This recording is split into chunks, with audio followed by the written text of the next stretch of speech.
替我把这封信送到行军总管府上。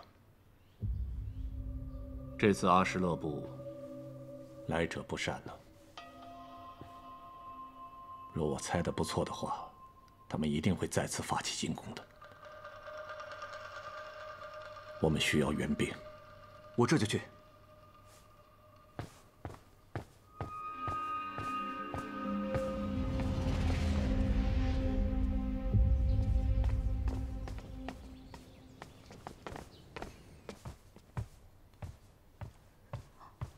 刺史。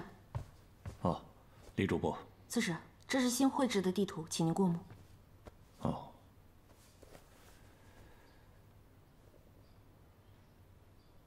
唉。刺史为何愁眉不展？毕竟打了胜仗，怎不见刺史有胜利之喜？一场小胜而已，有什么可开心的？我已派徐峰向行军总管府请求增援了。增援？这朔州孤儿金汤，竟还需要援兵？阿什勒部真正的强敌还没有出现。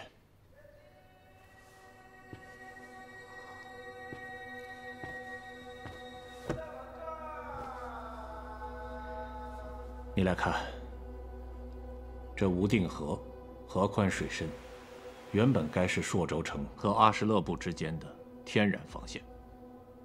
可是因为现在朔州兵源不足，无法派兵守住河岸，致使敌军来去自如，兵临城下。既然他们来去都会经过这个河道，不如我们就将这个河道改为栈道，如何？改为栈道？对于不善水性的阿什勒部大军来说，他们应该更喜欢枯水季吧？那是自然。如果河道干枯，便无阻碍，他们行军倍速于往常。那既然如此，我们就送他们一个枯水季。送他们一个枯水季？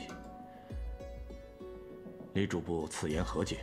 我听闻往年皆是7月枯水，偏偏今夏雨水充沛，这枯水季大约是会晚半月有余。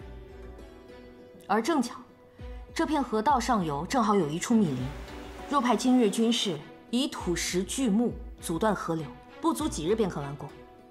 刺史，您觉得如何？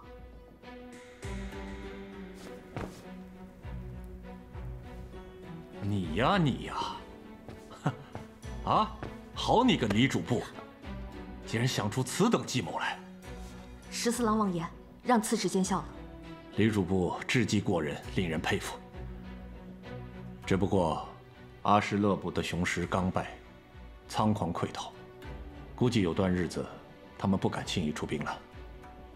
就算是他们敢出兵，也会是谨小慎微。看来怎么让他们放松警惕，这需要我们好好的思量啊。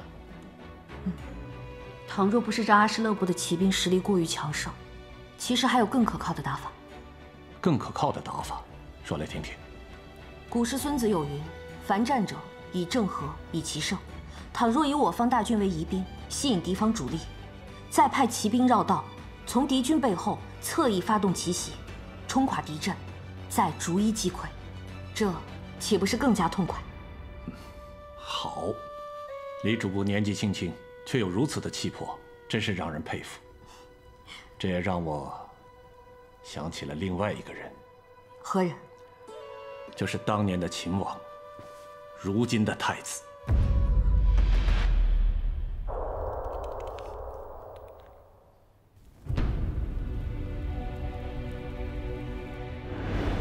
隋末群雄并起，那时候还年少的他，率领千军万马在敌阵冲杀，用的就是此等计谋，可谓所向披靡呀。想不到今日能从李主簿口中听到相同的战术。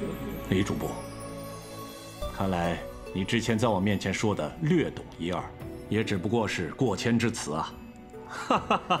太子威名远扬，我不过是一样画瓢，不值一夸。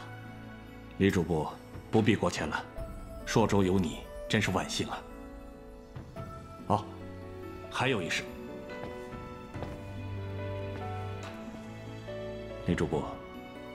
这是上报朝廷的奏报，你要安排义父日夜兼程，赶快送到长安。刺史，这是信不过行军总管。哼，谈不上什么信得过，什么信不过，只是此时事关百姓的安危，我们必须想万无一失，多迈进一步。是，我马上去办。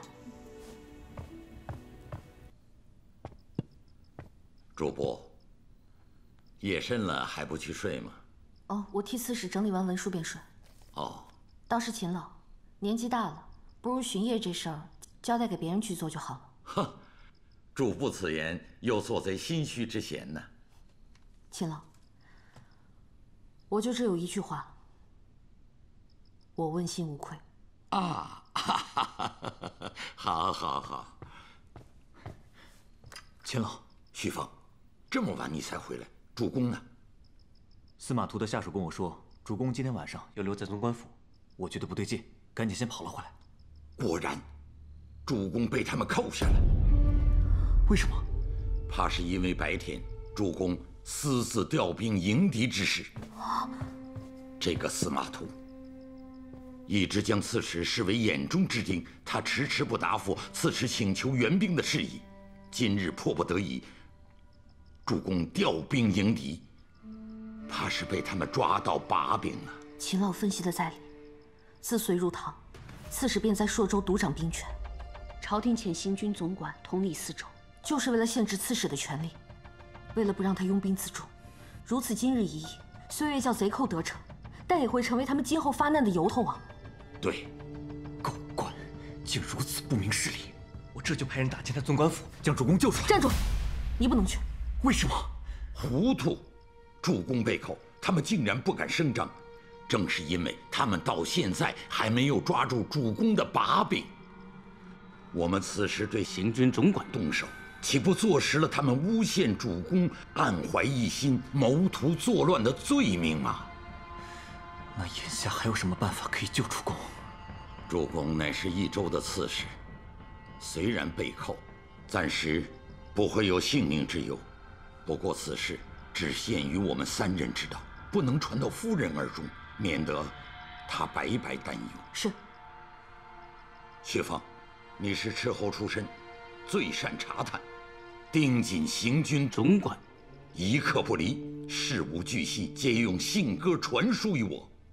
明日我亲自去见司马图，探探虚实。是。秦老，明日我陪你一起去。李主簿，你能老老实实待在府中，就是帮了我刺史府的大忙了。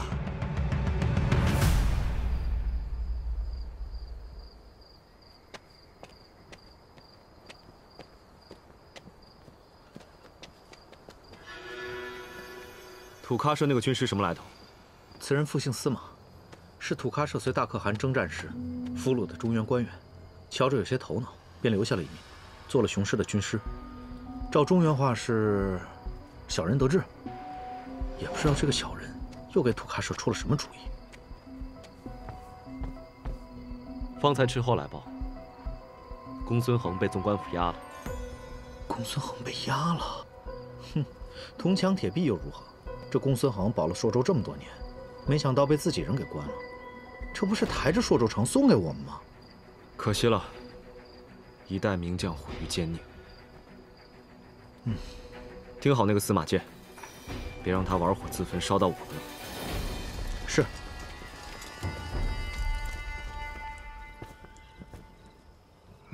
我先恭喜特贤了。啊！我族兄已经压下了公孙恒，但我再加以游说，不日定会开门投降。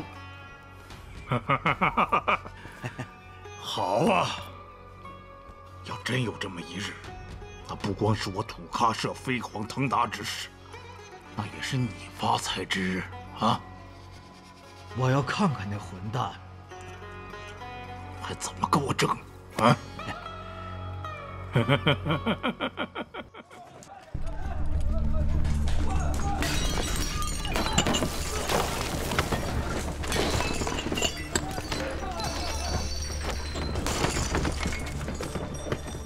你们这是要赶人就直说，你们这是干嘛？府上遭贼了啊！主簿，今早我被司马图挡在门外了，可我的斥候回报，司马图称刺史勾结阿什勒部的人，罔顾军令，有反叛之嫌，所以被关押候审了。这不是胡说八道吗？这哪还有天理啊！哈，天理，要真有，那天下就太平了。